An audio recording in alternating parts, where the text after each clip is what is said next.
ഔഷധ സസ്യങ്ങളുടെ മാതാവ് എന്നറിയപ്പെടുന്നത് ഏത് ചെടിയാണ്? ഉത്തരം തുളസി. സസ്യങ്ങൾക്ക് ജീവനുണ്ടെന്ന് തെളിയിച്ച ഇന്ത്യൻ ശാസ്ത്രജ്ഞൻ ആര്? ഉത്തരം ജെ.സി. ബോസ്. സസ്യവളർച്ച രേഖപ്പെടുത്തുന്ന ക്രെസ്കോഗ്രാഫ് കണ്ടെത്തി.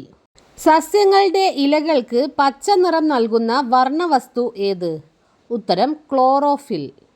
പ്രകാശ സംശ്ലേഷണ നിരക്ക് ഏറ്റവും കൂടുതൽ ഏത് പ്രകാശത്തിലാണ്? ഉത്തരം ചുവപ്പ്. പ്രകാശ സംശ്ലേഷണ നിരക്ക് ഏറ്റവും കുറവ് ഏത് പ്രകാശത്തിലാണ്? ഉത്തരം മഞ്ഞ. പ്രകാശ സംശ്ലേഷണം നടക്കുന്നത് എവിടെ വച്ചാണ്? ഉത്തരം ഇലകളിൽ. പ്രകാശ സംശ്ലേഷണത്തിന് സഹായിക്കുന്ന വർണ്ണകം ഏത്? ഉത്തരം ഹരിതകം. ഹരിതകത്തിലടങ്ങിയ ലോഹം ഏത്? ഉത്തരം മഗ്നീഷ്യം. പ്രകാശ സംശ്ലേഷണത്തിൻ്റെ ഭാഗമായി ലഭിക്കുന്ന ഉൽപ്പന്നം എന്ത്? ഉത്തരം അന്നജം. പ്രകാശ സംശ്ലേഷണത്തിൻ്റെ ഭാഗമായി ലഭിക്കുന്ന ഉപ ഉൽപ്പന്നം എന്ത്? ഉത്തരം ഓക്സിജൻ.